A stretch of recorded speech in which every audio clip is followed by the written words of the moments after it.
saya Jujur Bangunjiwo sekarang berada di Museum Keistimewaan di Pajero.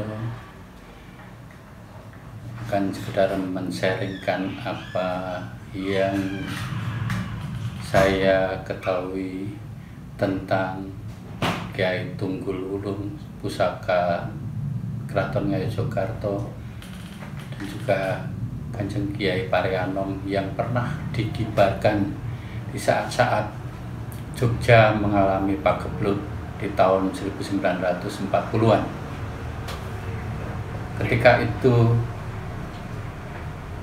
Jogja mengalami pagebluk, bencana yang mungkin mirip dengan sekarang ini, tapi ketika itu hanya ada di Yogyakarta. Kalau ada orang yang sakit pagi, sore mati. Kalau ada orang yang sakit sore, paginya meninggal.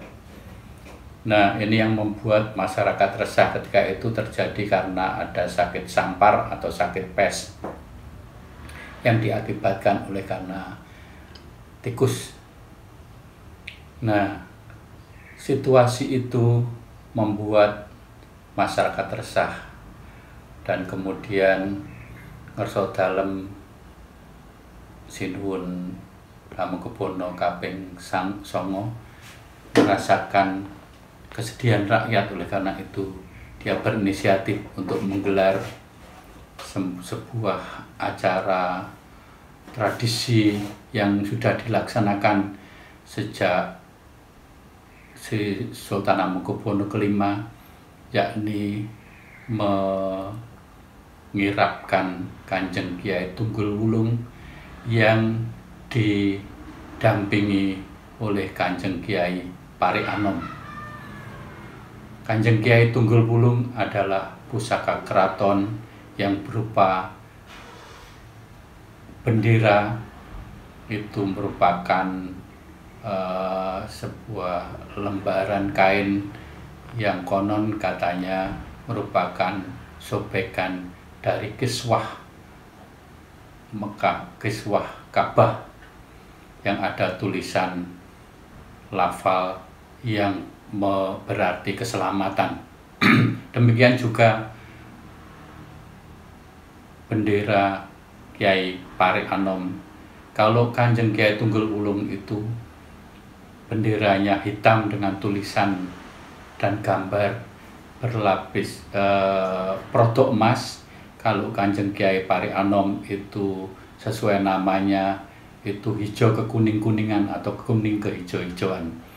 Kalau Kanjeng Kiai Tunggul Wulung itu dikaitkan pada tombak Kanjeng Kiai Dudo, sementara Kanjeng Kiai Pari Anom itu dikaitkan pada tombak Kiai Santri. Jadi keduanya itu adalah pusaka duojo kalau dalam bahasa Jawanya. Nah, tradisi ini kemudian dilaksanakan oleh ngerso dalem kaping 9, yaitu Sultan Hamengkubuwana kaping 9, yang diiringi ini diawali dengan sebuah zikir panjang dari sore. Sebelumnya para bupati itu yang akan mengkirapkan itu diminta untuk berpuasa mati raga untuk bisa membawa tombak ini, mengkirapkan tombak ini.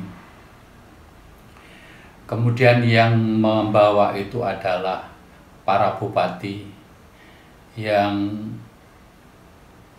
mulai sore hingga pagi hari, dan selama kirap itu yang dilaksanakan dari keraton menuju ke perbatasan-perbatasan. Ketika itu dari keraton ke Tugu, kemudian ke Pingit, ke selatan, lalu mengitari kota Jogja dan kembali ke keraton lagi, sementara menunggu datangnya Kiai Tunggul Wulung dan Kiai Pari Anom, Kanjeng Kiai Pari Anom.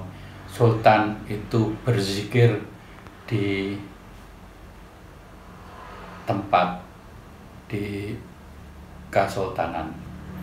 Nah, dan anehnya setelah dikirapkan itu kok ya kemudian pes itu mereda, kemudian orang-orang bisa kembali bekerja seperti sedia kala.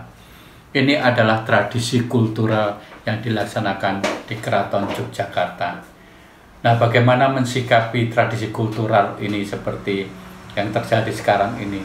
Apakah mungkin karena Kanjeng Kiai Tunggul Wulung itu sekarang juga sudah usianya sudah sangat tua, sehingga tidak mungkin lagi untuk dikirapkan. Apakah mungkin untuk dikirapkan lagi, mungkin dengan pendampingnya atau duplikatnya? Kiranya perlu pendalaman lagi, pengkajian lagi. Dan dalam situasi seperti ini, apakah mungkin juga kita melaksanakan yang kultural ini? Dalam pemahaman saya sebagai seorang pengamat tradisi budaya Jawa, saya kira ada sesuatu yang baik yang perlu dilestarikan dalam tradisi ritual kultural budaya Jawa. Karena Jawa yang saya maksudkan ini di sini adalah bukan Jawa sebagai etnis, Jawa itu sebagai Jawana, hidup secara arif bijaksana. Jadi ada tradisi lokal yang bagus, perlu dikembangkan, bahkan dimodifikasi sesuai dengan zamannya. Dalam situasi sekarang ini, ada baiknya yang tradisi ini diambil kembali hikmahnya, kemudian dikembangkan, karena saya yakin di dalam tradisi ritual ini ada sebuah sebuah pemahaman bahwa di kalangan keraton sendiri, abdi dalam tidak semua beragama yang sama.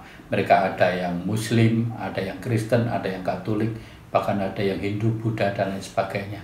Ini sebuah tradisi yang mungkin bisa dilaksanakan di sekarang ini dengan kemasan bahwa menggunakan tradisi kultural tapi dengan doa bersama yang tentu menjaga apa yang diperintahkan atau diedarkan oleh pemerintah untuk menjaga social distancing. Jadi menjaga jarak, tidak terlalu banyak orang, tapi ada perwakilan-perwakilan dari agama-agama yang ada di Yogyakarta, karena saya yakin Yogyakarta adalah benteng spiritual Indonesia. Ketika orang Jakarta sudah tidak mampu lagi sebagaimana dulu zaman perjuangan, zaman Republik, ketika Jakarta sudah tidak mampu lagi menjadi ibu kota, Jogja masih mau untuk menjadi ibu kota Republik Indonesia. Demikian juga dalam hal spiritualitas ini, Jogja menjadi benteng spiritualitas bangsa Indonesia, karena di Jogja itu merupakan negara, sebuah kota yang terdiri dari berbagai macam suku bangsa, dan di situ berbagai macam agama juga ada. Oleh karena itu saya kira bisa ditradisikan kembali untuk, walaupun itu hanya duplikatnya Kiai Tunggul Wulung dan Kanjeng Kiai Pare Anom, tapi dilaksanakan selain dari punggawa-punggawa keraton, prajurit keraton, juga ada perwakilan dari agama-agama yang ada di Yogyakarta. Karena di Yogyakarta ada FPUB, ada Forum Persaudaraan Umat Beriman, ada forum komunikasi antar umat beriman juga. Nah, ini saya kira bisa menjadi sebuah landasan untuk tidak sekedar ritual tradisi, tapi kita juga dimodifikasi, karena kita semua dari masing-masing agama sudah berdoa dari rumah.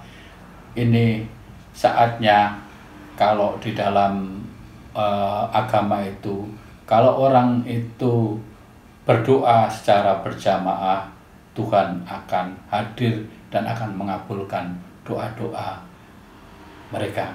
Saya kira ini yang bisa kita ambil dari ritual pengkirapan Kanjeng Kyai Tunggul Wulung, yang mudah-mudahan ini bisa mengentaskan bangsa Indonesia umumnya dan masyarakat Jogja pada khususnya dari bencana COVID-19 atau Corona ini. Saya kira itu yang bisa saya kedepankan untuk sepengetahuan saya, untuk bisa memahami apa yang terjadi dengan ritual pengkirapan Kanjeng Kyai Tunggul Wulung dan Kanjeng Kyai Pari Anom, yang kedua-duanya merupakan pusaka Yogyakarta, lambang tradisional Jawa, Jogja yang memang istimewa, yang tidak ada di lain tempat.